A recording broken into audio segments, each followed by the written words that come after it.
Jadi saya jalani hari-hari saya seperti biasa. Tiba waktunya saya mimpi yang pertama. Saya di dalam mimpi saya itu, saya ada di dalam sebuah gereja dan saya dibacakan Injil Matius. Waktu itu saya nggak pernah tahu yang namanya Injil itu ada apa aja, saya nggak pernah tahu. Jadi setahu saya dulu waktu saya ngaji, Ustadz saya itu bilang, kitab sucinya orang Kristen itu namanya Injil.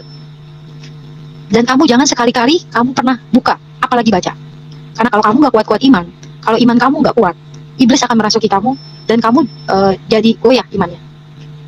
Dan kemudian ada satu teman kerja saya tanya sama dia orang Kristen, saya bilang, saya tanya, emangnya di dalam Kristen itu ada Injil Matius ya? Saya bilang. Kemudian dia jawab, iya. Kenapa? Dia bilang. Saya nggak berani ngomong. Saya bilang, nggak apa-apa. Saya bilang, oh nggak apa-apa. Saya bilang. Kemudian mimpi itu saya abaikan. Saya cuekin mimpi itu, saya merasa kayak udah, mungkin itu hanya bunga tidur saya aja gitu. Kemudian saya jalani lagi hidup saya, sehari-hari saya. Saya masih sholat, saya masih baca tadarus Quran, saya masih baca Al-Quran gitu. Kemudian lama dari situ, saya mimpi yang kedua. Di dalam mimpi saya, kali ini saya dibacakan Injil Lukas. Saya ingat Injil Lukas, tapi saya tidak tahu ayatnya bunyinya seperti apa. Kemudian besok harinya saya tanya lagi sama teman saya, di dalam Kristen ada Injil Lukas ya? Kemudian dia bilang, ada. Dia bilang, oh kenapa? Dari kemarin kamu tanyain Injil terus sama saya. Saya bilang, nggak apa-apa. Saya bilang, saya nggak mau bilang kalau saya mimpi. Saya nggak mau dipengaruhi oleh Kristen manapun. Kemudian mimpi yang ketiga datang. Dalam mimpi ini beda lagi. Dalam mimpi itu saya ulang tahun, dan ulang tahun saya diberkati sama pastor waktu itu, di dalam mimpi itu. Kemudian dari situ, saya mimpi yang ketiga itu saya pikir, kenapa saya mimpi tentang Injil, tentang saya diberkati gitu. Kenapa gitu? Saya mungkin berdosa sama Allah, saya bilang. Saya minta ampun sama Allah waktu itu. Saya bilang, ya Allah ampuni saya ya Allah. Mungkin saya waktu itu ke gereja, itu dosa, saya bilang. Tapi saya ke gereja itu nggak ngapa-ngapain ya Allah, saya cuma duduk doang, saya bilang. Dan saya nggak mau masuk gereja lagi, saya janji. Kemudian, tiba waktunya sholat maghrib. Saya ingat waktu itu sholat maghrib. Saya wudhu, setelah wudhu saya sholat. Begitu sholat, di tengah-tengah sholat, tiba-tiba saya nggak ingat lagi bacanya. Saya bilang, nggak mungkin saya lupa. Karena setiap hari saya sholat 5 kali, 5 waktu saya sholat. Kenapa saya bisa lupa bacanya, saya bilang. Mungkin saya kurang khusyuk, saya bilang. Saya pejamkan mata saya. Begitu saya pejamkan mata saya, yang tampak di dalam itu salib. Kemudian saya bilang, astagfirullahaladzim, saya bilang begitu. Kemudian saya wudhu lagi. Saya bilang, mungkin saya kurang khusyuk nih sholat. Saya wudhu lagi, kemudian saya pakai lagi mukena saya sholat lagi. Di sholat yang kali ini, saya tadinya mungkin bacaan yang saya ingat masih agak lebih panjang. Tapi di sholat yang kedua, sudah lebih pendek, saya sudah gak ingat lagi bacaan. Memori saya itu seperti terhapus gitu, seperti blank. Abis ini apa bacaannya, saya nggak tahu gitu. Kok nggak saya ulang lagi bacaannya, berhenti lagi di situ. Saya bilang, saya pejamkan mata saya lagi. Mungkin saya kurang khusyuk, saya pikir. Jadi saya pejamkan mata saya, salib itu makin besar. Beda dari yang tadi depan, jadi kayak seperti mendekat sama saya. Saya buka lagi mata saya, kemudian saya wudhu lagi. Wudhu yang ketiga. Jadi wudhu, kemudian saya pakai lagi mukena saya. Begitu saya baca lagi, bacaan sholat, bacaannya lebih pendek lagi yang saya ingat. Setelah itu, nggak ada lagi. Memori saya seperti terhapus, seperti blank, nggak tahu lagi. Habis ini apa gitu, bacaannya kenapa habis ini saya nggak ingat lagi gitu. Kemudian saya pejamkan mata saya, salib itu makin banyak dan makin dekat, makin besar, makin dekat. Saya udah langsung buka mata saya. Saya bilang, saya minta ampun ya Allah, saya bilang. Kenapa kayak gini gitu? Kenapa? Saya bilang, ya Allah, singkirkan setan ini dari diri saya bilang. Benar kata Ustadz gitu dalam hati saya. Saya nggak boleh gitu, saya nggak boleh masuk gereja, saya pasti akan dimasuki oleh setan gitu. Dalam diri saya begitu. Saya harus baca Al-Quran, saya pikir. Saya lupakan sholat saya karena percuma, saya udah gak ingat lagi bacaannya. Saya udah gak bisa lagi terusnya apa, saya nggak tahu lagi. Kemudian saya masih pakai mukena, masih ada sajadah, saya langsung baca Al-Quran. Dalam hati saya berpikir, oh, pasti setan itu takut sama Al-Quran. Karena kata Ustadz saya, setan itu takut sama Al-Quran. Shalom Bapak Ibu dan Saudara yang dikasihi oleh Tuhan, salam sejahtera buat kita semua. Kembali bersama saya dalam channel Jejak Murtadin.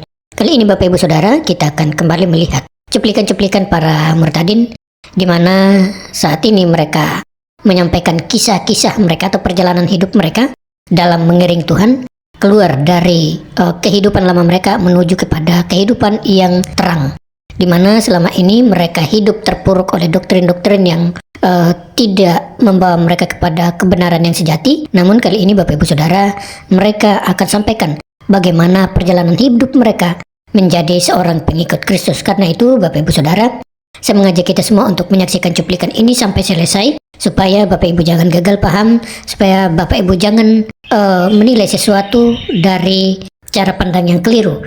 Saya mengajak untuk menyaksikan ini sampai selesai supaya kita benar-benar paham, mengerti mengapa mereka meninggalkan keyakinan lama mereka dan pilih menjadi seorang pengikut Kristus. Inilah Jejak Murtadin.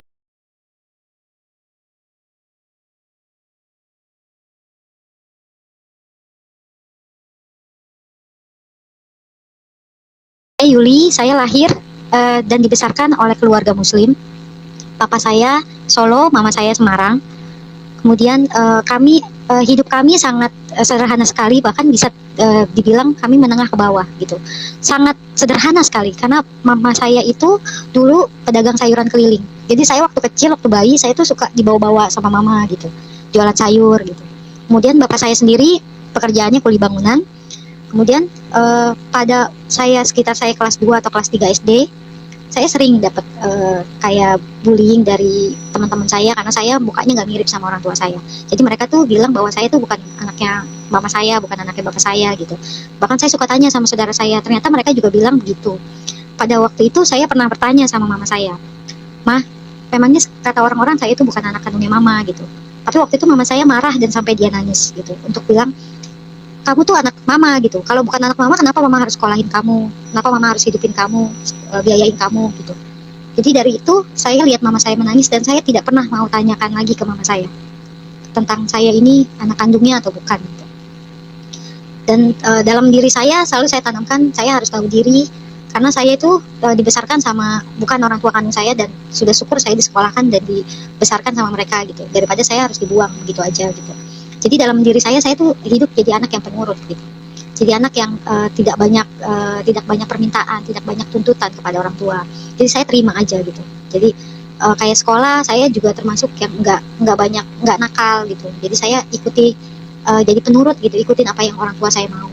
Kemudian waktu kecil saya juga bukan hanya pelajaran formal, pendidikan formal yang saya dapat, saya juga harus ngaji gitu. Dan kalau teman-teman saya harus disuruh sama orang tuanya untuk ngaji, tapi saya tuh kalau sudah waktunya ngaji saya akan berangkat sendiri gitu.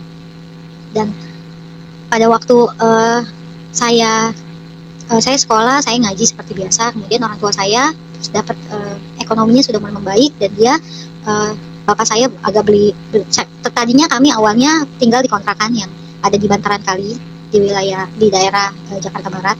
Kemudian papa akhirnya beli rumah yang cuman sederhana banget, kami bangunnya juga itu di daerah Tangerang. Dan di daerah Tangerang itu bapak saya itu beli rumahnya di wilayah yang dikelilingi sama pesantren. Sampai sekarang pun pesantrennya masih ada. Jadi pindahlah kami ke lingkungan yang saya lebih religius lagi. Saya lebih jadi muslim, saya lebih taat lagi gitu. Karena saya ingat banget saya tuh ngaji aja saya sampai SMA. Sedangkan teman-teman saya itu mungkin cuma sampai SD atau SMP dia udah nggak ngaji. Sedangkan saya SMA, saya masih ikut majelis taklim. Jadi masih ikut pengajian. Sekitar mungkin SD kelas 5, orang tua saya pindah ke daerah Tangerang dan wilayahnya itu wilayah yang dikelilingi oleh pesantren gitu. Jadi saya lebih agamais lagi, saya lebih giat lagi untuk belajar ngaji, untuk ikut majelis taklim dulu namanya. Jadi dan saya itu termasuk anak yang nurut gitu, apa yang Pak Ustadz bilang itu saya selalu terekam di dalam otak saya. Kalau Ustadz itu bilang saya nggak boleh berteman sama orang Kristen. Karena orang Kristen itu adalah tergolong orang yang celaka gitu. Bahkan kalau ada orang Kristen yang mengucapkan salam, Assalamualaikum, kita jawabnya itu nggak boleh Waalaikumsalam, tapi Waalaikumsalam. Jadi artinya itu kecelakaan bagi kamu. Dan saya selalu kalau ada orang Kristen yang mengucapkan salam, saya selalu jawab Waalaikumsalam gitu. Karena saya tuh nggak suka sama orang Kristen. Tapi saya nggak yang cuman nggak suka aja udah. Jadi saya cuman nggak suka udah gitu. Jadi saya nggak mau dekat-dekat sama orang Kristen gitu. Nah pada waktu itu walaupun bapak udah bisa beli rumah, tapi keadaan ekonomi kami belum sangat cukup. Jadi bapak saya bilang sama saya, nanti lulus SMA kamu nggak kuliah, dia bilang. Kemudian saya bilang, iya, saya juga nggak terlalu banyak nuntut. Saya bilang dalam diri saya sudah disekolahkan sampai begini besar, sudah bersyukur gitu. Kemudian saya lepas SMA, saya bekerja di pabrik. Jadi waktu itu hari pertama saya bekerja, saya cuma jadi operator gunting benang. Jadi kayak sisa-sisa dari baju, karena saya di pabrik garment, sisa-sisa baju itu saya gunting gitu. Nah itu saya pertama kali kerja di situ. Kemudian seminggu setelah saya bekerja, manajer produksi saya butuh orang untuk admin. Jadi saya diambil untuk jadi admin. Di situ saya berpikir saya punya peluang. Jadi saya minta izin untuk kuliah lagi. Jadi saya pagi saya kerja, malam saya kuliah gitu. Nah di tempat kuliah inilah saya lebih banyak lagi dari teman saya, lingkupnya lebih banyak dari suku-suku, kemudian dari beberapa agama. Dan saya tidak bisa hindari, akhirnya saya juga berteman dengan orang-orang Kristen gitu. Dan begitu saya berteman dengan orang Kristen, ternyata saya tuh agak kaget karena orang Kristen yang tadinya saya diceritakan bahwa Kristen itu seolah-olah tidak baik gitu. Ternyata beda, orang Kristen itu baik. bahkan lebih lebih mengasihi. Bahkan saya melihat mereka itu lebih punya kasih dibandingin saya yang mengklaim diri saya muslimah itu. Mereka lebih punya kasih gitu. Ngeliat orang yang kesusahan sedikit, ngeliat orang yang ini, mereka tuh lebih tergerak hatinya. Dari situ saya berpikir bahwa orang Kristen itu nggak jahat gitu. Orang Kristen itu baik loh ternyata gitu. Cuman jalannya aja mungkin yang berbeda gitu. Jadi dari situ saya membuka diri untuk berteman dengan orang dari non Muslim gitu di tempat kuliah itu. Kemudian sampai akhirnya saya dekat dengan seorang teman saya laki-laki, seorang Katolik. Jadi teman saya ini sering kayak misalkan kami lagi sholat di masjid atau di musola, dia suka tungguin di depan gitu. Terutama saya dekat banget sama dia. Bahkan kalau misalkan saya habis tugas kelompok atau saya habis jalan pergi main gitu, waktunya sholat saya akan minta dia cari musola yuk, saya bilang. Jadi dia suka temenin saya gitu di depan musola, di depan masjid gitu. Dia tuh kayak nggak kenapa-napa gitu. Dia tuh ada di masjid, ada di musola itu kayak nggak ada sesuatu yang risih atau ngeganggu dia, enggak. Dia biasa aja gitu. Bahkan saya pikir suatu hari saya mau bawa dia jadi Muslim gitu, jadi agama Islam, masuk ke dalam agama Islam. Dalam pikiran saya begitu. Nah, saya dekat sama dia, makin dekat, bahkan mungkin saya bisa bilang saya pacaran sama dia. Mungkin sudah hampir setahun atau 2 tahun saya dekat sama dia. Saya dalam hati saya bilang, dia biasanya temenin saya untuk ibadah. Sekali-sekali boleh saya temenin dia ke gereja, dalam hati saya.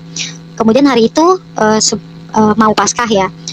Kemudian saya tanya dia, kamu ke gereja biasa sama siapa? Kemudian dia bilang, saya ke gereja sendiri, dia bilang. Terus saya bilang, saya boleh nggak temenin kamu? Karena biasa kamu temenin saya. Kali ini saya nggak apa-apa deh temenin kamu, saya bilang. Kemudian besokannya saya ke gereja. Saya menginjakan kaki saya pertama kali ke gereja. Karena memang orang Islam itu nggak boleh masuk gereja. Nggak boleh masuk gereja. Jadi hari itu saya masuk ke gereja dengan perasaan takut sebenarnya. Tapi saya pikir ya udahlah, saya juga nggak ngapa-ngapain. Saya sudah bilang sama dia, nanti di gereja saya nggak ngapa-ngapain ya. Saya duduk aja, saya bilang. Kemudian dia bilang, iya nggak apa-apa, kamu duduk aja nggak usah ikutin, dia bilang. Ya udah, saya masuk ke gereja. Hari itu hari Paskah. Saya lihat salib dan patung semua ditutup sama kain warna ungu.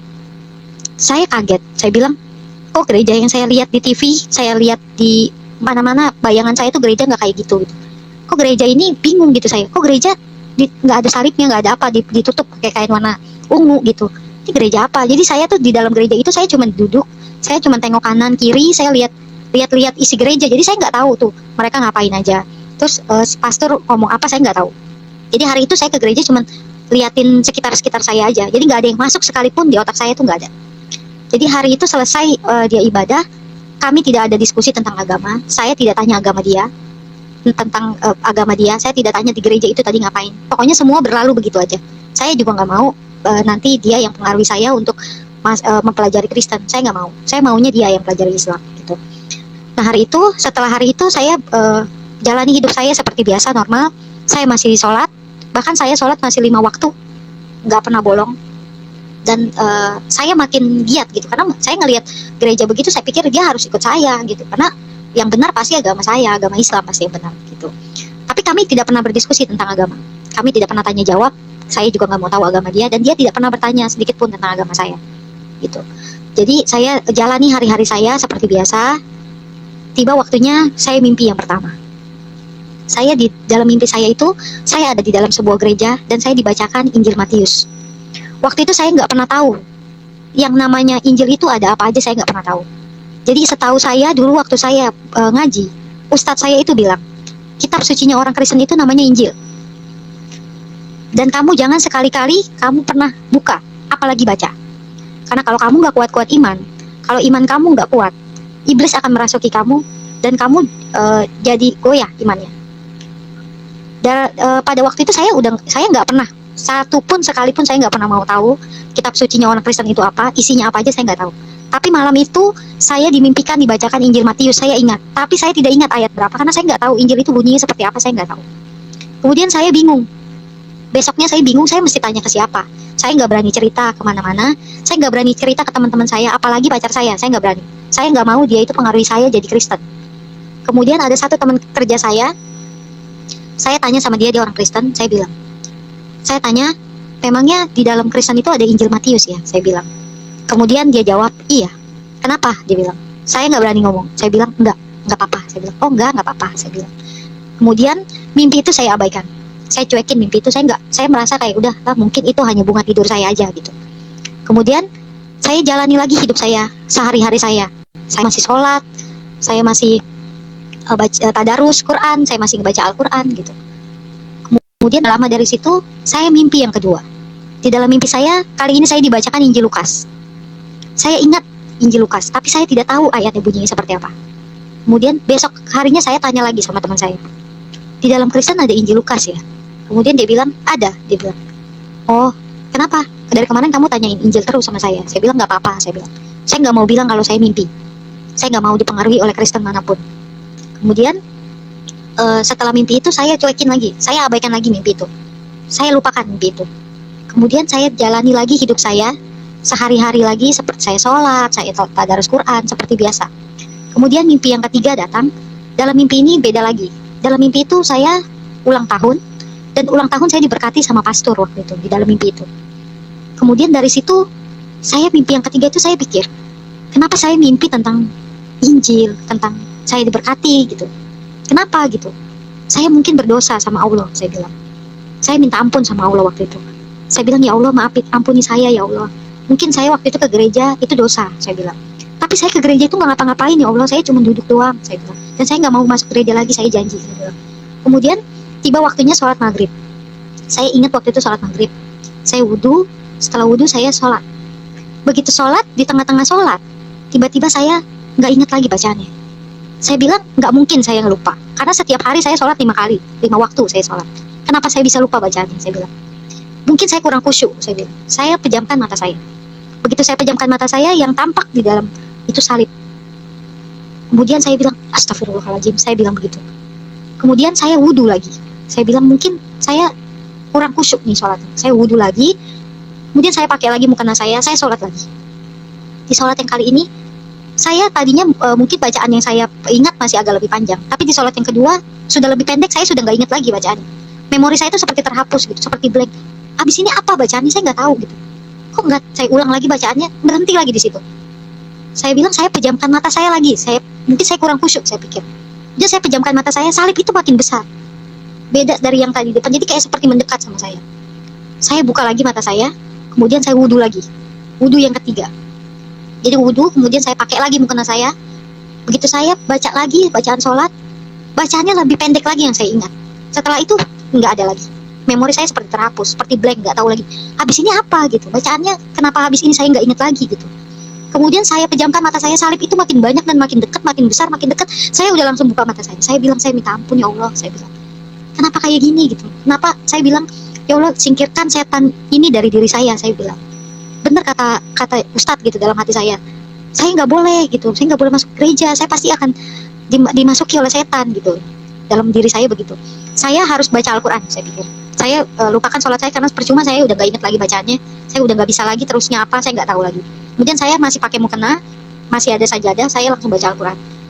Dalam hati saya berpikir bahwa pasti setan itu takut sama Al-Quran, karena kata Ustadz saya, setan itu takut sama Al-Quran. Saya baca bacaan Al-Quran. Makin saya baca, hati saya makin sakit gitu, seperti ada yang saya tidak mau tapi saya paksa gitu. Jadi hati saya tuh sakit, makin saya baca, makin sakit. Mata saya makin ngembang air mata, sampai tulisan di dalam Al-Quran itu saya nggak bisa lihat, ketutup semua sama air mata. Saya bilang, saya kenapa gitu? Kenapa saya baca Quran saya nggak bisa karena hati saya sakit gitu. Makin saya baca, saya makin hati saya nggak terima gitu. Saya nggak boleh baca gitu, kayaknya seolah-olah seperti itu. Saya sholat udah nggak bisa lagi, saya udah nggak apa lagi bacaannya, saya udah nggak tahu terusannya apa gitu. Kemudian saya jatuh tersungkur di atas sajadah, saya nangis waktu itu semalaman, saya nangis.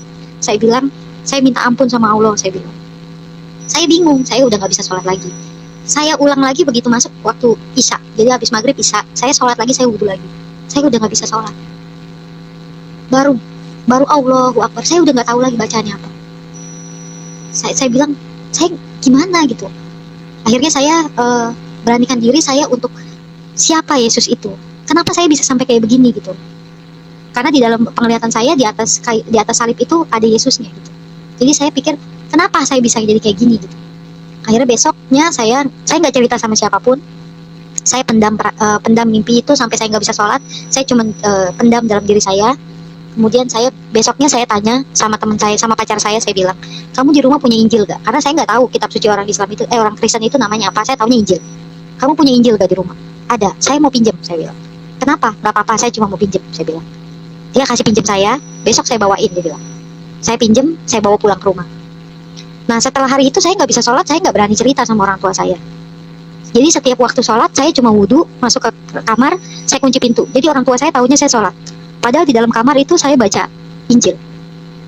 Nah di dalam Injil itu yang saya pinjam, saya baru lihat namanya bukan Injil tapi Alkitab. Saya baru tahu bahwa kitab sucinya bukan Injil tapi Alkitab.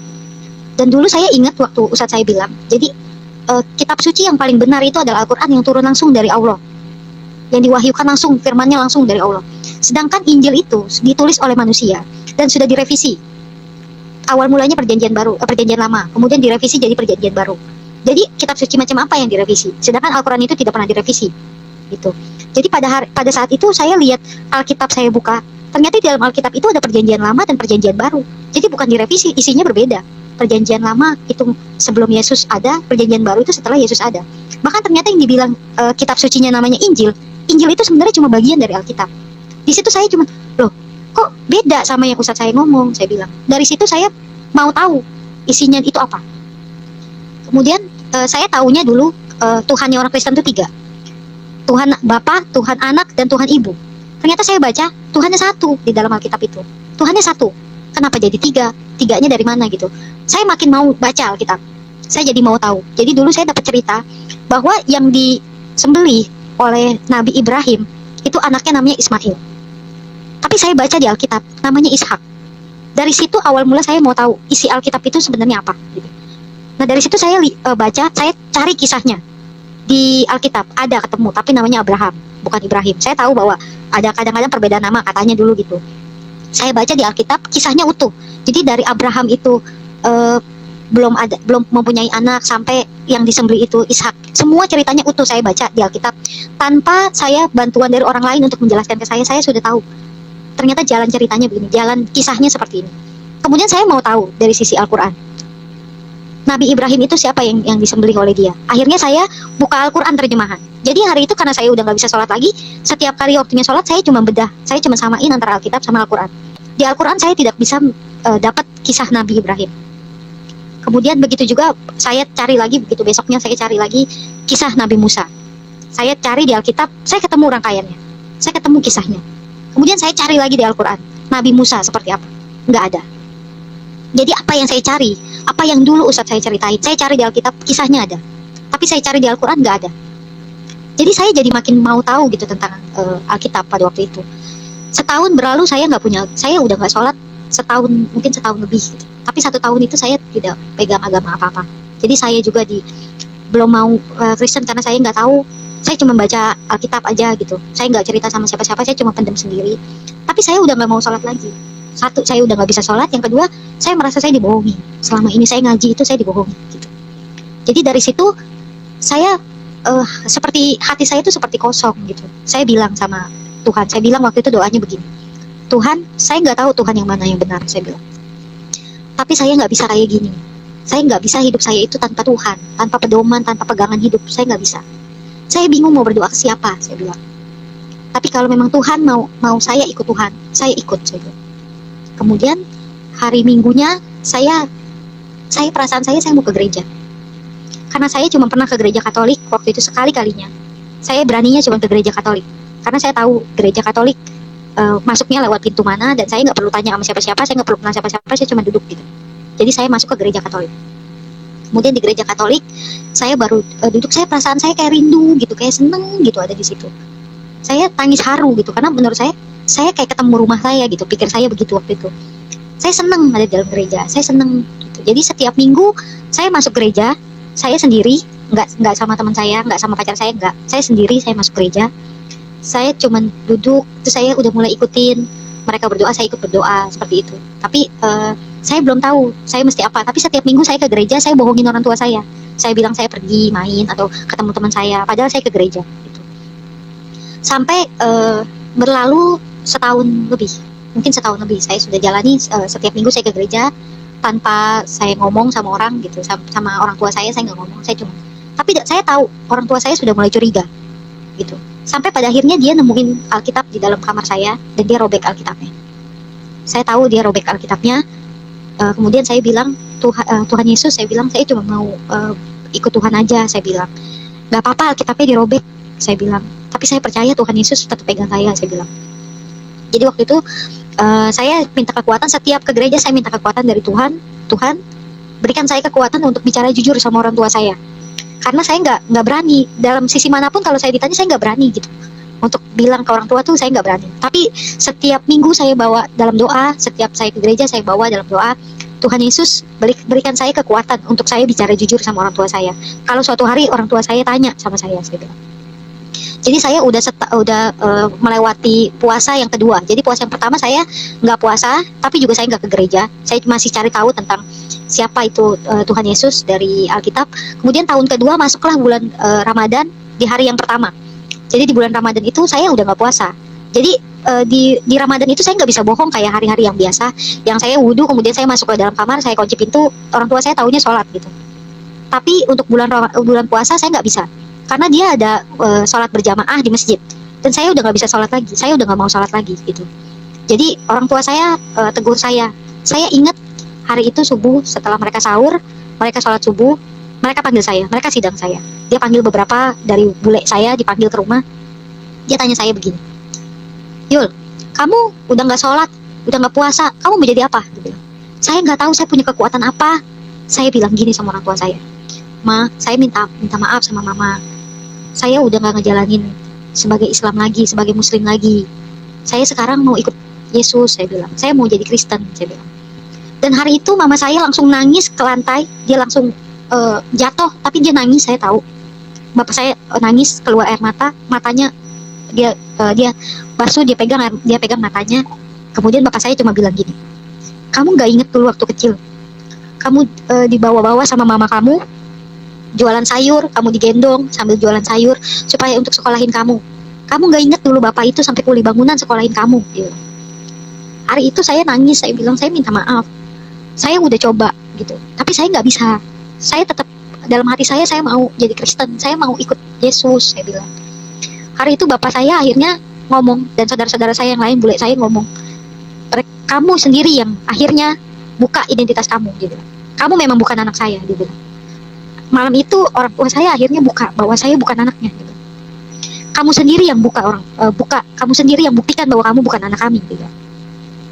Kalau kamu bersikeras untuk jadi Kristen, kamu udah nggak bisa lagi tinggal di sini gitu. Saya bilang waktu itu, malam itu saya cuma bilang iya, nggak apa, saya bilang. Kemudian saya bereskan baju saya cuma boleh muat satu ransel karena paginya saya harus kerja, tetap saya harus kerja. Begitu saya kerja, saya cuma bawa ransel, dan saya nggak cerita sama teman saya, siapapun saya nggak cerita. Karena saya nggak tahu saya mau pulang kemana. Saya ngomong sama pacar saya waktu itu, saya diusir dari rumah. Loh kenapa? Dia sendiri nggak tahu. Saya bilang kalau saya mau jadi Kristen, saya bilang saya mau ikut Yesus. Dia kaget karena saya nggak pernah cerita sama dia. Kenapa kamu begitu cepat gitu? Maksud dia kenapa begitu beraninya secepat itu kamu tiba-tiba langsung, padahal kamu nggak punya persiapan gitu, maksudnya dia seperti itu. Tapi saya bilang saya udah nggak bisa. Saya sudah janji sama diri saya, begitu saya ditanya, saya mau jujur, saya bilang sama orang tua. Kemudian dia bantu saya cuma cari kos-kosan aja, kos-kosan wanita waktu itu. Jadi baju yang saya bawa hanya baju kerja dan baju harian cuma beberapa potong. Sisanya saya tinggal semua. Padahal semua orang udah bilang bahwa saya lah anak tunggal di keluarga saya gitu. Saya tinggalin semuanya. Kemudian setelah itu nggak lama dari situ saya kecelakaan.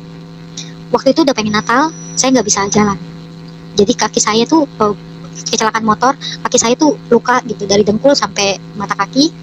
Kemudian tangan saya juga. Jadi hari itu Natal, saya di kos-kosan, saya nggak bisa jalan, saya cuman pegangan tembok gitu. Saya nggak punya siapa-siapa, bahkan saya punya teman saya udah nggak mau berteman sama saya. Karena begitu saya tahu mereka saya kafir, saya murtad, mereka udah nggak mau berteman sama saya, udah nggak mau tahu saya gitu. Dan keluarga pun udah nggak ada yang cari keberadaan saya. Saya cuma dapat SMS, tiap hari saya dapat SMS caci maki, bahkan ada yang kasih ayat mengkafir-kafirkan saya di BBM dulu, mengkafir-kafirkan saya, caci maki saya, bilang bahwa darah saya halal buat mereka tumpahin kalau mereka ketemu saya gitu. Mereka bilang saya nggak tahu diri, nggak tahu terima kasih, nggak tahu balas budi, sudah dibesarkan, tapi malah itu yang saya perbuat, itu yang saya buat gitu. Jadi saya melukai atau menyakiti hati orang tua saya gitu, yang sudah membesarkan saya. Kemudian saya udah nggak pernah tanya lagi kabar orang tua saya. Saya jalani, saya bilang Tuhan, saya tahu saya udah nggak punya siapa-siapa. Pegangan saya cuma Tuhan aja. Jadi saya tuh waktu itu masih kuliah. Jadi saya kerja itu masih sebagai admin dan gaji saya cuma cukup buat kuliah dan bayar cicilan motor, kemudian bayar kos-kosan, sama hidup saya tuh sehari-hari udah sangat minim sekali. Tapi saya nggak gentar gitu. Saya tetap jalani gitu. Bahkan kadang-kadang saya nggak bisa bayar kosan. Saya ingat banget dulu saya mau pinjam uang dari teman saya, tapi teman saya nggak mau kasih. Dari situ saya bilang bahwa tidak ada yang bisa menolong saya kecuali Tuhan. Tapi saya nggak tahu begitu saya mau bayar kuliah, atau saya mau bayar cicilan motor, atau saya mau bayar kos-kosan, saya nggak tahu dapatnya dari mana, tapi uang itu ada. Jadi memang saya bilang, Tuhan, saya besok mau bayar kos-kosan, saya nggak punya uang gitu. Cuman besoknya itu saya nggak tahu, tiba-tiba ada gitu, ada yang transfer ke saya, atau ada yang, saya masih jualan online waktu itu, saya masih setelah kerja, saya masih sambil untuk jualan online. Jadi tiba-tiba ada yang beli dagangan saya, jualan saya ada yang beli, saya bisa bayar gitu. Kemudian dari situ berlalulah sampai dua kali Lebaran saya nggak pernah pulang ke rumah, saya nggak pernah dicari. Kemudian sudah 2 tahun berlalu. Jadi Pak, setiap hari tuh saya berdoa sama Tuhan, saya nangis dalam setiap malam saya nangis. Saya bilang begini sama Tuhan, saya ingat saya masih berdoa, Tuhan, saya tahu mungkin saya nggak akan kembali ke orang tua saya, mungkin hubungan saya sama orang tua saya nggak akan pernah membaik, karena saya nggak tahu kalau saya pulang pasti saya diusir, dan saya udah tahu gitu. Tapi saya percaya Tuhan mampu membereskan, Tuhan mampu memperbaiki hubungan saya. Saya nggak tahu jalannya nanti seperti apa, saya bilang. Saya setiap hari saya berdoa itu sampai akhirnya 2 tahun kemudian. Saya ingat ada teman saya bilang begini sama saya, tadi mama kamu ke rumah saya, dia bilang. Loh, ngapain? Karena 2 tahun saya nggak pernah dicari. Tiba-tiba mama saya ke rumah teman saya, terus bilang, adik kamu sakit. Ternyata saya sudah tahu bahwa sebenarnya orang tua kandung saya itu adalah adik dari mama saya. Jadi yang saya panggil bule itu sebenarnya mama kandung saya. Jadi mama kandung saya itu menikah lagi. Jadi selepas dia bercerai sama papa kandung saya, dia menikah lagi dan punya anak laki-laki. Dan itulah sebenarnya jadi adik saya gitu. Nah, saya baru tahu ternyata adik saya itu sakit katanya, gangguan jiwa katanya. Saya, loh, kok tiba-tiba cari saya? Jadi adik saya itu katanya di Kudus sana, dia bilang sama mamanya, itu mama kandung saya, dia bilang, cari kakak saya mau ketemu katanya. Jadi dia tuh kayak gangguan jiwanya itu bukan yang hilang ingatan, tapi kadang-kadang dia emosional, teriak-teriak, banting-banting barang. Tapi kadang-kadang dia normal.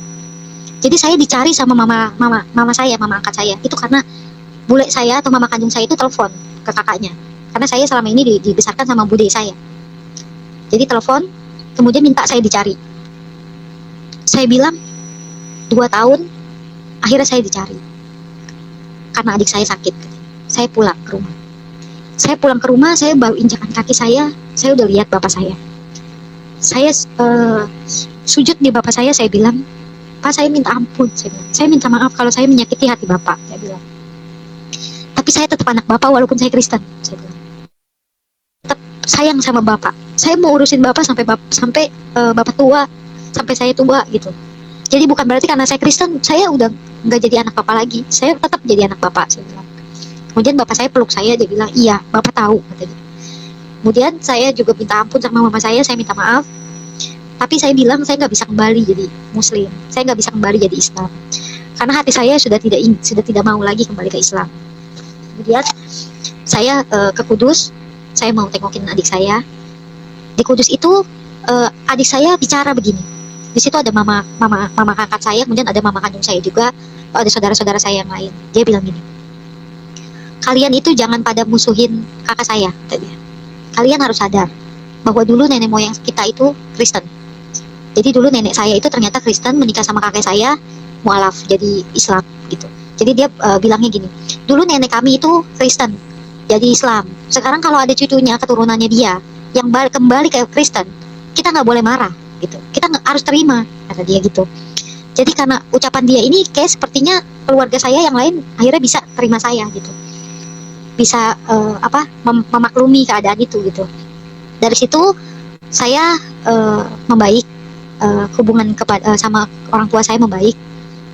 Tapi saya ingat waktu itu sebelum saya kembali ke rumah, saya flashback, saya lupa. Waktu itu saya memang sudah mau dibaptis. Saya tanya sama gereja Katolik, saya mau dibaptis, saya bilang. Kemudian gereja Katolik bilang, sekretariatnya bilang bahwa saya harus temui ketua lingkungan. Gitu. Saya harus temui ketua lingkungan dan nanti ketua lingkungan akan ke rumah. Gitu. Di situ saya urungkan niat saya, karena menurut saya percuma. Rumah saya itu saya udah nggak tinggal di situ. Saya udah diusir dari rumah. Kemudian lingkungannya semua Islam. Jadi saya pasti itu jadi hal yang mustahil gitu. Saya nggak mungkin bisa gitu. Jadi waktu itu saya cuma tetap ke gereja walaupun saya nggak dibaptis, saya nggak terima komuni nggak apa-apa, saya bilang. Yang penting saya bisa ketemu Tuhan di gereja, saya bilang. Kemudian maju kembali yang tadi saya bilang hubungan saya sudah membaik sama orang tua. Kemudian saya minta izin sama bapak saya sama mama saya. Saya bilang, saya mau dibaptis, saya bilang. Tapi saya mau ke ketua lingkungan nanti harus ke rumah, saya bilang. Kalau bapak bolehin, saya ke ketua lingkungan untuk ngomong saya mau dibaptis, saya bilang. Kemudian bapak saya bilang, kalau memang itu pilihan kamu, ya udah jalani. Dari itu saya puji Tuhan, terima kasih Tuhan Yesus, saya bilang. Akhirnya saya memenuhi administrasi dari pembaptisan itu sampai akhirnya tahun 2014 atau 2015 saya dibaptis secara Katolik. Kemudian dari situ orang tua saya sudah tahu bahwa saya Katolik dan saya jalani kehidupan Katolik saya, sedangkan orang tua saya tetap Muslim, tetap Islam. Kemudian setelah itu saya menikah dengan pacar saya yang Katolik itu. Jadi saya menikah dengan pacar saya secara Katolik, kami diberkati secara Katolik. Kemudian pada saat saya setelah menikah itu saya punya anak. Memang saya tahu ada kebiasaan buruk, sifat buruk dari suami saya ini gitu. Dia suka mabuk gitu. Dia suka sama teman-temannya mabuk-mabukan. Kemudian pulang itu pasti marahin saya. Pasti kayak cari gara-gara gitu supaya nanti berantem sama saya gitu. Tapi saya bilang sama Tuhan, Tuhan, saya tahu ini konsekuensi yang harus saya ambil gitu. Saya harus tetap teguh gitu, walaupun kehidupan rumah tangga saya tidak baik gitu, jalannya tidak baik. Gitu. Tapi saya tahu saya harus teguh gitu, saya harus pikul salib saya bilang. Jadi setiap hari itu saya ingat hampir waktu itu mungkin seminggu sekali atau seminggu sekali, lama-lama jadi tiga hari sekali dia mabuk-mabukan sampai akhirnya setiap hari dia pulang jam 2 jam 3 malam, anak saya sudah tidur. Saya harus tutupi kuping telinga anak saya supaya nggak bangun sampai pagi. Saya harus kerja lagi dan saya nggak cerita. Saya nggak cerita sama bapak saya karena waktu itu setelah menikah saya diajak kontrak rumah dan saya nggak cerita sama teman pun, saya nggak cerita apalagi sama orang tua karena saya tahu begitu saya cerita pasti orang tua saya tidak akan suka, tidak akan senang anaknya diperlakukan seperti itu gitu. Jadi saya pendam sendiri, saya bawa dalam doa, saya bilang, Tuhan, lama-lama saya nggak kuat, saya bilang, Tuhan, saya minta Tuhan kasihani saya bilang. Saya nggak bisa hidup saya seperti ini terus gitu. Tiap malam saya begini, saya disiksa seperti ini, saya nggak bisa. Tuhan kasihani saya dan anak saya bilang. Saya tuh memang nggak boleh nginep lama-lama di rumah bapak gitu. Jadi saya cuma kayak kalau weekend saya boleh cuma sekedar main, terus pulang lagi. Jadi kayak gitu. Nah hari itu saya izin sama suami saya mau nginep 3 hari di rumah bapak karena ada acara. Kemudian dia bilang, ya udah, kamu boleh tadi. Kemudian saya nginep di rumah bapak dan baru malam pertama saya nginep hari Jumat. Saya ingat Jumat berarti malam Sabtu. Saya ingat dia udah WA saya macam-macam. Dia suruh saya pulang. Kamu pulang sekarang. Dan itu waktunya udah malam. Malam itu saya disuruh pulang. Langsung saya bilang saya nggak bisa karena saya udah bilang sama bapak saya nginep. Saya bilang enggak, kamu pulang sekarang, dia bilang. Mungkin saya tahu mungkin dia habis mabuk. Makanya dia telepon saya dengan kata-kata yang nggak bagus gitu, nggak baik gitu. Kemudian saya langsung saya packing. Kemudian bapak saya udah curiga. Kenapa pulangnya harus malam ini, kata dia. Emang kenapa, kata dia. Saya bilang nggak apa-apa, saya bilang. Karena saya biasa menyembunyikan masalah itu. Saya ya udah saya pendam sendiri gitu. Saya nggak mau sampai orang tua saya tahu gitu. Kemudian bapak saya paksa saya untuk cerita kenapa sebenarnya, kata dia. Kemudian saya nangis sama bapak saya bilang, dia seperti ini ya setiap hari ya? Sering ya kayak gini? Saya bilang, iya, tapi mungkin karena dia terpengaruh alkohol aja, saya bilang gitu. Kemudian dia tetap paksa saya pulang atau dia yang akan ke rumah saya gitu. Jadi kayak, kamu pulang sekarang atau saya ke sana, saya buat onar di sana kayak gitu. Kemudian saya mau pulang tapi bapak saya nggak kasih. Bapak saya bilang, kalau dia mau ke sini, biarin dia ke sini, kata bapak saya gitu. Akhirnya saya nggak pulang. Dia ke situ. Kemudian dia ke rumah bapak saya. Kemudian waktu di rumah bapak saya, dia bilang begini. Jadi waktu itu bapak saya marah sama dia. Kemudian dia bilang gini, Percuma Pak, Bapak tuh nggak ada harga dirinya, kata dia. Laki-laki itu kalau punya harga diri kalau dia punya anak. Bapak tuh nggak punya anak, kata dia. Jadi Bapak tuh udah nggak punya hak sama si Yuli. Yuli ini istri saya yang punya hak sama dia. Dia bukan anak Bapak, jadi udah nggak punya hak. Dari situ hati saya hancur. Dia bicara kayak gitu tuh hati saya hancur. Bahkan dia bilang sama saya, kamu masih mending saya mau sama kamu, karena kamu tuh bukan, kamu cuma anak pungut, dia bilang. Mungkin laki-laki yang lain juga nggak ada yang mau sama kamu, karena kamu anak pungut, gitu. Kemudian dari situ saya bawa dalam doa, saya bilang, Tuhan, kali ini Tuhan kasihanilah saya. Saya tidak mau kembali sama dia, saya bilang. Saya percaya Tuhan mengasihani saya bilang. Kemudian dari situ saya nggak kembali lagi sama dia. Jadi saya tuh ke rumah bapak saya cuma bawa baju yang seadanya, dan semua barang-barang yang saya beli di kontrakan itu saya tinggal. Tidak ada satupun barang yang saya bawa. Saya tinggalkan semuanya. Kemudian dari situ bukannya setiap hari dia membaik, malah makin buruk, sampai akhirnya anak kami dia ambil paksa dan dia taruh di rumah adiknya di Bekasi. Saya nggak boleh bawa. Dia bilang, kalau kamu ambil anaknya, saya akan buat onar sampai ke kantor kamu, sampai ke tempat kerjaan kamu, sampai kamu dipecat. Dia bilang. Waktu itu saya nggak berani. Jadi saya tinggalkan anak saya karena menurut bapak saya bilang, sudah, jangan ribut-ribut. Nanti anak begitu besar dia pasti cari kamu. Kamu selesaikan aja. Dia bilang. Jadi setelah hari itu saya bilang, Tuhan, saya tahu harusnya saya tidak boleh bercerai. Tapi kalau Tuhan merasa bahwa inilah jalan buat saya, karena inilah jalan yang Tuhan berikan buat saya untuk melepaskan saya, karena Tuhan mengasihi saya, berikan saya jalan Tuhan untuk berpisah sama dia. Kemudian saya memberanikan diri. Sebenarnya dia sendiri yang kasih saya link. Dia bilang, kalau kamu mau bercerai, kamu pelajari ini, kata dia. Jadi dia kasih satu artikel bercerai menurut cara bercerai menurut gereja Katolik. Waktu itu dia kasih saya artikel kayak gitu. Saya baca. Kemudian saya bilang, saya nggak jawab dia, tapi dalam hati saya bilang, Tuhan, kalau ini jalannya, Tuhan mudahkan prosesnya, saya bilang. Kemudian saya tahu bahwa saya harus ke pengadilan untuk masukkan berkas perceraian. Sepanjang saya jalan ke pengadilan, saya bilang, Tuhan Yesus, kalau saya salah dalam jalan ini, Tuhan tolong hentikan perjalanan ini. Jangan biarkan saya sampai. Tapi kalau memang Tuhan yang berikan jalan ini untuk saya, berikan saya kemudahan. Saya bilang gitu. Sampai di pengadilan, saya cuma tanya sama orang pengadilan, saya ingin menggugat cerai, caranya seperti apa. Dia malah kasih saya bantuan. Dia kasih saya kayak contoh gugatan cerai orang. Dia bilang, kamu ikutin aja kayak gini. Dia bilang, samain aja kata-katanya. Dia bilang. Kemudian saya malah baru tahu bahwa di situ security pengadilannya adalah security tempat pabrik saya kerja. Dulu dia bekerja di pabrik saya, kemudian dia resign dan sekarang jadi security di pengadilan. Gitu. Kemudian dari situ saya bilang, kok saya dapat jalan gitu. Kemudian saya masukkan berkas perceraian. Dia tetap ancam saya, dia tetap keluarkan kata-kata yang tidak baik untuk saya. Dia caci maki saya, hina saya, tapi saya tidak pernah balas. Saya diamin aja kata-kata itu. Sampai pada akhirnya lama-lama dia membaik gitu, melunak gitu. Jadi kayak waktu itu Paskah dia bilang sama saya, jangan lupa ke gereja gitu. Dia suka kirimin foto anaknya gitu. Kemudian saya dalam hati saya ke gereja, masih gereja Katolik waktu itu, saya berdoa sama Tuhan. Tuhan, prosesnya masih berjalan. Kalau Tuhan merasa bahwa saya salah jalan, Tuhan tolong hentikan saya. Tapi kalau memang ini jalan yang benar untuk saya jalani, Tuhan tolong teguhkan hati saya, kuatkan hati saya untuk bercerai. Kemudian pulang dari gereja, saya masih baca WA dia bilang selamat Paskah. Gitu. Saya sudah melunak sebenarnya. Dalam hati saya, mungkin Tuhan mau saya berbaikan sama dia. Saya balas WA dia dengan baik, selamat Paskah juga. Saya sudah melunak. Saya pikir saya mungkin harus kembali. Mungkin ini jalan dari Tuhan.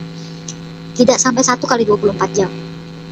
Saya pulang gereja sekitar jam 6. Jam 9 saya baca WA. Dia maki-maki saya lagi seperti biasa. Seperti dulu. Mungkin dia mabuk dan dia maki-maki saya lagi. Dari situ saya teguh. Memang Tuhan mau saya pisah, saya bilang. Karena dia nggak berubah, saya pikir. Kemudian masih proses pengadilan juga. Saya suka baca atau saya suka tonton channel YouTube tentang khotbah atau pendeta-pendeta gitu. Khotbahnya pendeta saya suka nonton. saya suka dengerin. Kemudian ada satu waktu itu pendeta Gilbert, saya nonton, saya ingat pendeta Gilbert bilang begini, orang Kristen tidak boleh cerai. Sama sekali apapun alasannya orang Kristen nggak boleh cerai. Dari situ setelah saya mendengarkan itu, saya nangis. Saya berdoa sama Tuhan, saya nangis. Tuhan, saya minta ampun sama Tuhan. Kalau saya salah jalan. Kalau saya salah karena saya telah menggugat cerai. Gitu. Saya telah berdosa Tuhan. Saya minta ampun. Kalau Tuhan merasa bahwa saya salah jalan, saya minta Tuhan buka pintu hati saya. Kalau Tuhan yang mau, saya pasti ambil berkas itu, saya batalkan. Saya bilang. Tapi kalau Tuhan merasa bahwa ini memang jalan saya, memang benar apa yang saya lakukan ini sama Tuhan, Tuhan tolong kuatkan diri saya untuk tetap bercerai. Saya bilang. Malam itu saya tidur, kemudian saya terbangun jam 2 atau jam 3 malam. Saya lihat handphone, ternyata di handphone itu ada WA. WA-nya maki-maki lagi. WA dari suami saya dan maki-maki saya lagi, yang ngatain saya macam-macam, pungut lah, dia najis lah sama saya, begitu-begitu. Jadi dalam hati saya menunggukan hati saya untuk bercerai untuk kedua kalinya. Kemudian untuk ketiga kalinya saya tanya lagi sama Tuhan. Jadi proses itu sudah hampir ketok palu. Besoknya sudah hampir ketok palu. Kemudian malamnya saya berdoa sama Tuhan. Saya bilang lagi sama Tuhan, Tuhan Yesus, saya bilang, ini besok ini udah mau ketok palu. Saya kalau memang saya salah jalan Tuhan, saya minta ampun. Saya bilang, saya ampuni saya Tuhan.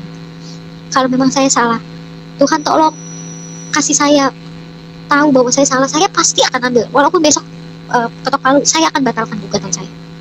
Kalau Tuhan yang minta saya pasti batalkan. Apapun alasannya, saya pasti batalkan.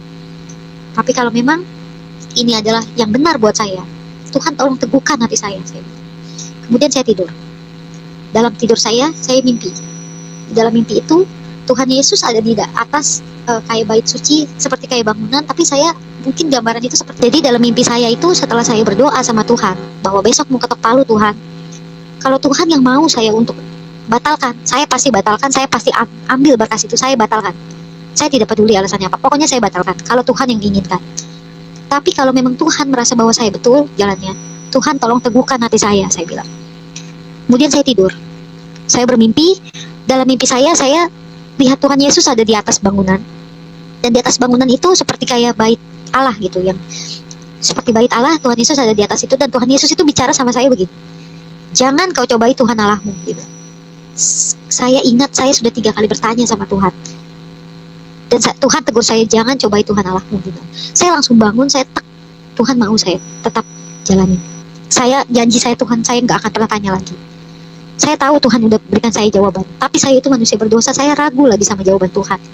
Saya tanya lagi, sampai akhirnya Tuhan yang bilang, saya nggak boleh tanya lagi. Akhirnya saya ikuti, saya ketok palu, dan saya bercerai. Dari perceraian itu, mantan suami saya makin marah, makin emosi sama saya, makin kesel. Saya makin nggak boleh ketemu sama anak saya. Kemudian dia bilang sama saya begini, kamu itu nggak pantas tetap di Katolik, dia bilang. Kamu itu bercerai. Kristen Katolik mana yang boleh cerai? Gak ada. Lagian kamu itu masuk ke Katolik karena saya, karena ikut saya, karena menikah sama saya, dia bilang. Makanya kamu ikut Katolik, makanya kamu jadi Katolik. Saya nggak mau lihat kamu di Katolik lagi, karena saya nggak mau. Kita udah bercerai, jadi kamu nggak boleh di Katolik lagi. Dia bilang gitu sama saya. Malamnya saya doa sama Tuhan, saya nangis. Saya bilang gini, Tuhan Yesus, dari awal saya mau ikut Tuhan Yesus, bukan mau jadi agama apa. Saya bilang, saya nggak peduli orang mau ngomong apa. Orang mau bilang saya Katolik karena saya menikah, terserah. Tapi saya punya pengalaman spiritual sama Tuhan. Saya punya pengalaman rohani yang Tuhan tahu. Saya bilang, saya nggak peduli, saya nggak boleh jadi apa. Saya mau ikut Tuhan Yesus, saya bilang. Tuhan tolong bawa saya sama Tuhan Yesus. Kalaupun saya nggak punya agama, tapi saya ikut Tuhan Yesus, tidak apa-apa, saya bilang. Tuhan bawa saya, Tuhan bimbing saya harus jadi apa, saya harus masuk jadi apa, gitu. Saya jadi Kristen apa, Katolik apa, gitu. Kemudian saya tidur seperti biasa. Hari Minggunya saya ke gereja Katolik. Kemudian di gereja Katolik itu saya tidak dapat apa-apa. Saya tidak punya sentuhan di dalam roh, dalam jiwa saya. Saya tahu sepertinya Tuhan mau saya cari rumah Tuhan yang lain. Kemudian saya cari gereja lain. Di gereja lain itu saya masuk gereja Kristen. Saya masuk, saya ikut ibadah, saya pun sama. Saya tidak dapat apa-apa. Saya bilang, Tuhan, apa bukan ini yang Tuhan mau? Bukan di gereja ini Tuhan mau saya bertumbuh, saya bilang. Kemudian saya cari gereja yang lain. Dan di gereja itu, saya baru melangkahkan kaki saya masuk ke dalam gereja. Saya ingat betul. Waktu itu ada puji-pujian yang yang nyanyian yang dinyanyikan. Baru saya belum saya duduk di dalam bangku saya, di atas bangku saya belum dapat tempat duduk, saya baru jalan. Kaki saya udah lemes, kaki saya udah bergetar, saya udah gak bisa lagi, air mata saya turun terus. Saya bilang, Tuhan, saya bergetar tubuh saya bilang, Tuhan mau saya di sini, saya bilang. Saya langsung cari bangku terdekat, saya duduk, saya dikasih tisu sama orang, dia tahu saya udah gak kuat karena air mata saya udah ngalir, udah banyak. Saya bilang, Tuhan, kalau Tuhan mau saya di sini Tuhan, saya di sini Tuhan, saya bilang. Akhirnya saya di gereja itu, saya udah gak gereja Katolik lagi, saya ke gereja itu. Kemudian saya bilang sama Tuhan, memang saya dari awal saya mau ikut Tuhan. Dan saya ingat banget, waktu itu di gereja itu ada ayat yang terpampang di layar, itu Matius 10 ayat 16, saya ingat. Waktu itu bunyinya, karena saya pernah screenshot dan saya cari di file saya, ternyata masih ketemu yang bunyinya 10 15. Lihat, aku mengutus kamu seperti domba ke tengah-tengah serigala. Sebab itu hendaklah kamu cerdik seperti ular dan tulus seperti merpati. Saya ingat ayat itu. Karena saya, dalam hati saya, Tuhan mau saya cerdik seperti ular. Karena selama ini saya tuh gak pernah berpikir. Saya cuma memberi aja gitu. Saya cuma tulus aja. Tapi karena saya, sekarang Tuhan itu taruh saya seperti domba di tengah-tengah serigala gitu. Kalau saya gak cerdik, mungkin saya sudah habis dimakan sama serigala itu. Jadi dari situ, saya bilang, iya Tuhan, saya bilang. Kemudian di hari itu sebenarnya pasca saya bercerai, saya ditinggalin utang sama mantan suami saya, itu besar. Bahkan sampai 60 sampai 70 juta. Semuanya utang cicilan kartu kredit gitu. Jadi selama kami hidup bersama, mau beli apa itu pasti pakai kartu kredit saya gitu. Jadi mau isi kontrakan waktu itu pakai kartu kredit saya, mau beli baju, beli jam tangan itu pakai kartu kredit saya. Semua pakai kartu kredit saya. Walaupun dia gajinya itu dikasih ke saya dulu, mantan suami, sebelum kami bercerai, gajinya dikasih ke saya nggak cukup kadang-kadang untuk bayar kartu kredit ini, kartu kredit itu. Tapi karena masih dua pendapatan, saya masih bisa atur gitu. Tapi setelah saya bercerai, saya cuma punya satu pendapatan saya aja, saya cuma punya gaji saya aja. Saya udah bilang nggak bisa, hutangnya terlalu banyak, saya bilang.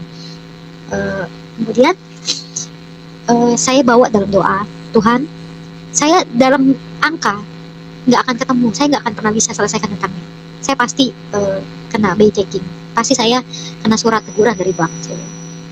Tapi saya percaya Tuhan ada bersama saya pasti bisa selesaikan semuanya.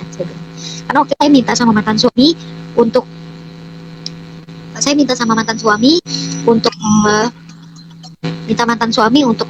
tetap kasih saya supaya saya bisa cicil kartu kredit. Waktu itu dia jawab saya, enak banget kamu udah cerai tapi masih minta uang sama saya, dia bilang gitu. Walaupun saya udah jelasin itu buat bayar kartu kredit, tapi dia tidak punya etikat baik gitu.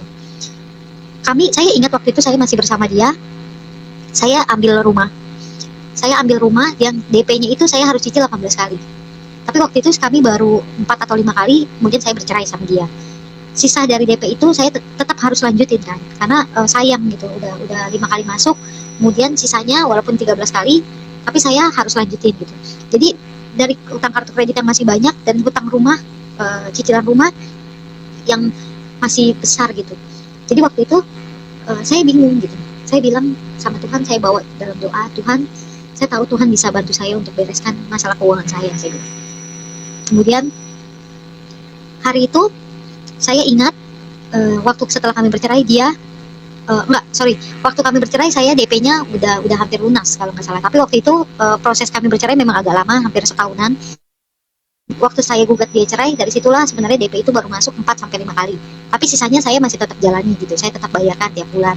Sampai akhirnya setelah kami ketok palu, setelah saya bercerai sama dia, DP itu yang 18 kali lunas gitu. Tapi herannya mantan suami saya bilang sama saya punya bagian dari rumah itu. Dia minta kayak harta gono gini sama saya. Padahal rumah itu baru DP dan belum akad kredit rumah itu.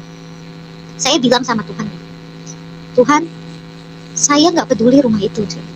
Tapi kalau Tuhan yang minta saya lepaskan rumah itu. Tapi kalau Tuhan minta saya pertahankan rumah itu, saya pertahankan. Saya ikut apa yang Tuhan mau saya lakukan. Kemudian saya setiap bulan tuh saya ke rumah itu, ke rumah yang belum jadi itu. Pada waktu saya datang lagi, ternyata saya tahu bahwa rumah itu belum dibangun. Padahal yang lain satu klaster itu udah dibangun semua. Rumah saya doang yang belum dibangun. Kemudian saya memang manusia berdosa, saya masih percaya sama tusuk sate waktu itu. Jadi rumah itu tusuk sate. Begitu udah selesai, saya ada jalannya, saya lihat, oh tusuk sate. Kemudian rumah itu belum dibangun, masih puing-puing. Dari situ saya tahu bahwa Tuhan tidak mau saya ambil rumah itu. Saya mengundurkan diri, saya ke developer, saya bilang, rumah itu saya nggak jadi ambil. Dia bilang DP saya hangus. Tapi waktu itu saya bilang, minta dibantu sama orang marketingnya. Saya bantu dalam doa, Tuhan, bantu saya Tuhan, saya bilang.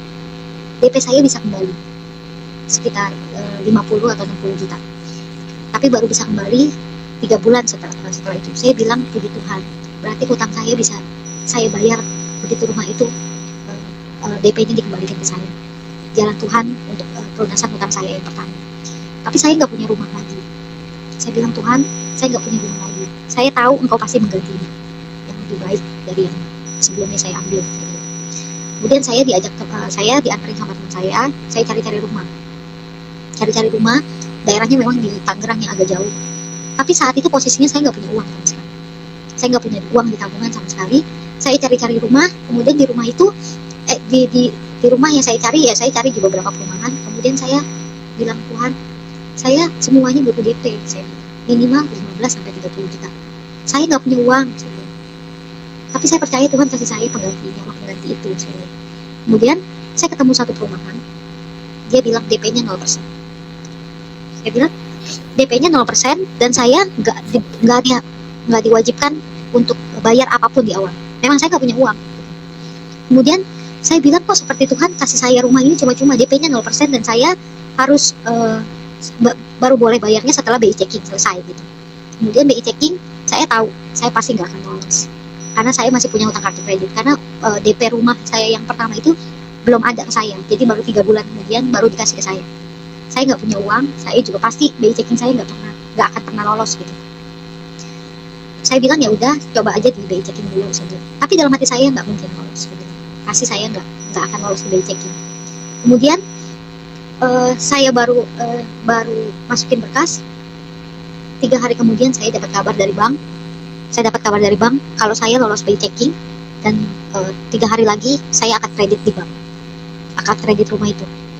Saya cuman diem bilang sama Tuhan, Tuhan ini pasti pekerjaan Tuhan. Dari segi manapun saya nggak akan pernah lolos BI checking karena hutang kartu kredit saya banyak. Kemudian dia bilang, enggak, ini lolos BI checking gitu. Pasti pekerjaan Tuhan.